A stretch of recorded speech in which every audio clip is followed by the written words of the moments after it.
The cold, sterile walls of the hospital seemed to close in on me as I made my way down to the long, empty hallway. The fluorescent lights flickered, casting eerie shadows on the plain, illuminant floor. I couldn't shake off the feeling of being watched, despite being the only one in the building. I had been working in this hospital for years, but today was different. Today, the air felt heavy, and there was an uneasiness that made my skin crawl. I tried to brush it off as my imagination, but as I continued my rounds, I couldn't shake off the feeling that something was off. I reached the end of the hallway and knocked on the door of the last patient's room.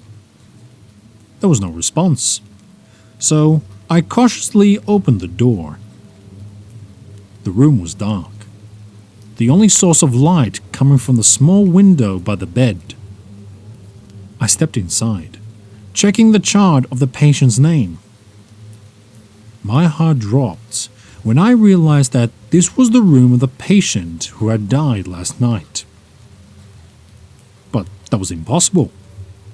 The nurse had checked on him before her shift ended, and he was still alive.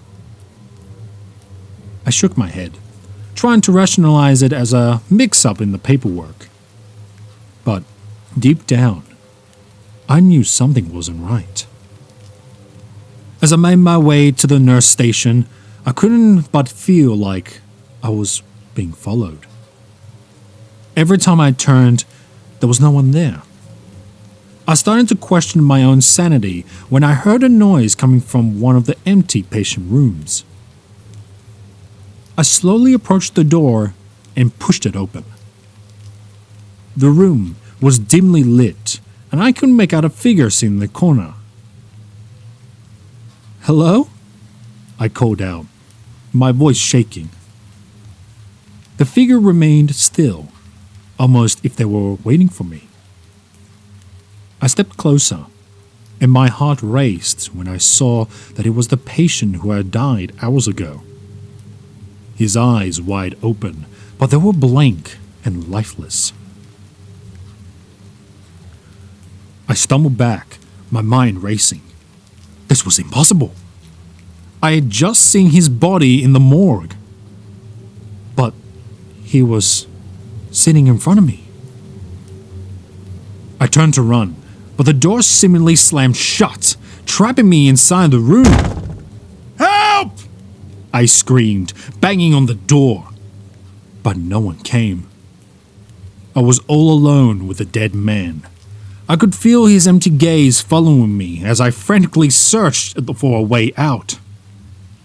I was about to give up when I noticed a small window on the opposite wall. I quickly climbed onto the bed and managed to pry it open. I jumped out of the window and ran as fast as I could, not looking back until I was safely outside of the hospital. The fresh air filled my lungs, and I felt a sense of relief wash over me. But my mind was still racing with events that just unfolded. I couldn't shake off the feeling that something supernatural was at play in the hospital. I heard rumors of being built on the ancient burial ground, but I always dismissed it as that, rumors. But now, I wasn't so sure. I decided to do some research on the hospital's history, and what I found sent chills down my spine. It turns out, the hospital was built on the site of an old asylum that was shut due to the reports of strange occurrences and unexplained deaths. The site had been abandoned for decades before the hospital was built on top of it. I couldn't believe that I had been working on such a place for the past few years, completely unaware of its dark past. But I knew I had to go back and find some answers.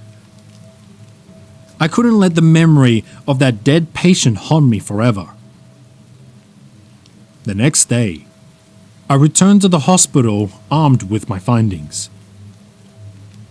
But as soon as I stepped inside, I could feel the heavy air closing in on me once again. I tried to push off my fear aside and headed straight to the nurse's station. But when I got there, it was empty. It was as if the entire hospital staff had disappeared overnight. I cautiously made my way to the patient's room, only to find that it was now a storage closet.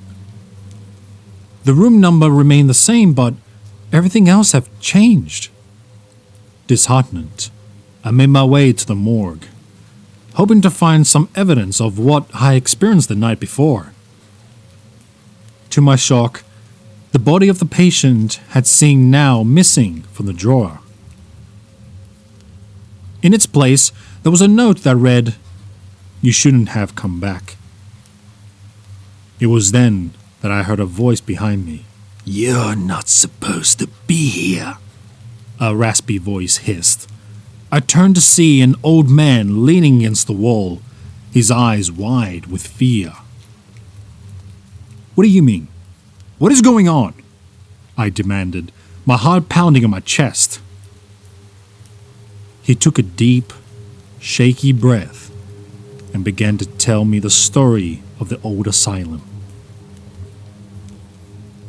He had been a nurse there when it was still in operation, and he had witnessed the horrors that occurred within the walls. People were examined on, tortured, and even killed in the name of science. But the worst part was that the building itself was cursed.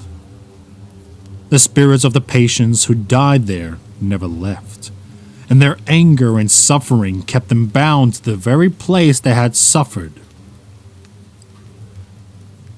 After hearing his story, I knew I had to leave.